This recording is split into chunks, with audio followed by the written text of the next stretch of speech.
It's Pete with Pathways to Aviation, sharing with you a number of interview follow-up tips. And these are tips that most job seekers either take for granted or underutilize. It's an opportunity to showcase your best qualities. Now, when the interview is over, your mind is all mixed up from reviewing the interview to your reaction, that sort of thing. So the best way to approach the follow-up is to be strategic. In fact, create a checklist. Put them in the packet that you take to your interview or leave it in your car. But have a checklist so that when you're done interviewing, you can refer to the checklist to help knock out some of these tips. Now, I have 10 tips for you that will help you elevate your consideration for the job offer. The first is to be kind. Now, you're going to start this during the interview, and you're going to continue it once you've left greeting the gatekeeper. Continue being kind throughout this whole follow-up process. If the interview did not go as well as you hoped, be kind, say kind things. If somebody asks, hey, how'd the interview go? And it didn't go well for you, be kind. Just tell them, I appreciate the opportunity and the interview went well. Just keep it positive because you never know who could take that negativity and blow it out of proportion, or it gets back to the interviewer. So be kind. Okay, the next tip is to go straight to your car. And not just that, get in your car and drive away. You don't want to react, whether it was a great interview or you're pounding your hands on your steering wheel because you didn't do a good job during the interview. You don't want the interviewers or the gatekeeper or anybody on that company's campus to see you reacting to the job interview. Just kindly, politely get in the car and drive away. Go to a location that you're not going to have any interruptions for a little bit. It could be the parking lot of 7-Eleven. It could be a park. Just go elsewhere, at least a block away, if not further, but not too far because you're going to want to sit and reflect. And that's the third tip. Reflect, decompress, review the interview. Grab your pen, your piece of paper, and write down notes. Just do a quick follow-up of the whole interview. Think about the interviewer, and if there were more than one interviewer, then write notes about each interviewer. Just a little, and I'll tell you why in a moment. But write notes about the interview, whether it went well, didn't go well, some key elements, maybe identify some topics that were not covered or topics that you were hoping to embellish upon but didn't have the opportunity. Write all those down. Okay, that's key. Now, while you're in the car, write thank you cards to each interviewer. You should have already brought the cards with you and had them in the car, stamped.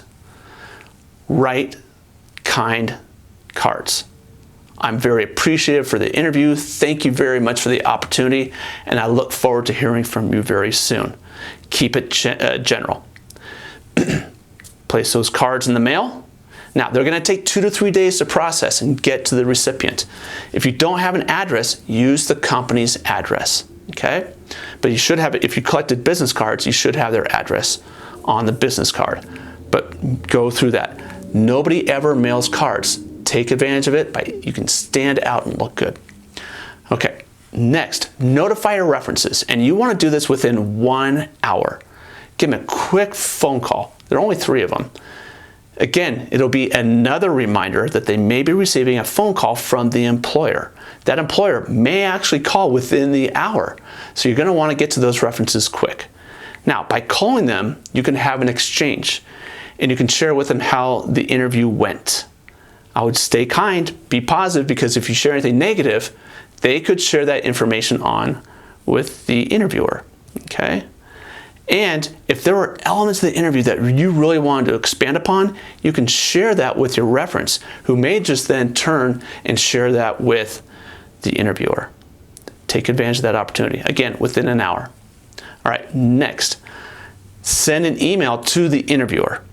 I would do this within 3 hours, if not sooner. send the interviewer an email. Now, here's an opportunity for you to identify anything that was not discussed during the interview that you think is important. Anything that you want to expand upon that you thought or you just didn't have enough time or didn't have the opportunity. And always thank you. Thank you for the opportunity. Keep the email brief, but you can share all these elements. And remember, it's a writing sample. So again, you're showcasing some of your key skills. But be sure to send the interviewer an email. Not all of them, just the primary interviewer. Okay, so we've talked about writing a card, notifying your references, sending an email to the interviewer. Okay, these are all things that you should be doing that most job seekers don't. If there was anybody who helped you along the way to this specific job, thank those connections. And these are people with whom you may know who work at the company, who may have said something nice about you to the interviewer, the HR team, whomever it is. Anybody who helps you outside, prepare a resume, cover letter, whatever like that, just thank them. Just send them a quick email. Thank you very much. I appreciate it. I had an interview today. It went well. Thank you very much. And you could do that within 24 hours, but it's always courteous to do that. Next is, and you should do this right away, stay mum on social media. Don't post anything. Don't post, I had a really great interview. I feel great about this opportunity. Or, man, did I blow it. I was awful. It does not look good. Stay mum. Don't post anything. And if you have to post something, post it about something completely different. But you don't want to give the employer, the interviewer, a reason to cut you. So just stay mum on social media. You can give it 24 to 48 hours. Just relax on it. Okay. The next is to know your schedule. And you should know the schedule before the interview. Again, it's another sheet to put in your packet, but write out your schedule. If you're asked in the interview or by the gatekeeper, hey, when are you available for a follow-up interview if you're invited? You don't look at your phone and be like, oh, well, I'm available here. No, pull out that sheet of paper. I have it right here. Boom. That shows enthusiasm, detail-oriented, organized. Just create that sheet in advance. You're likely going to be asked a day or so later about your schedule. Keep that schedule ready. And if you have a conflict, move the conflict. Don't move the job interview. Okay? Know your schedule. And the last, everybody always asks, hey, how soon do I follow up with the interviewer? My recommendation is 3 to 4 days. Again, they're receiving the card in the mail and they receive the email within an hour or 3 hours. Within 3 days, 4 days, give them a call. Hey, I'm just checking in on the status of the job search.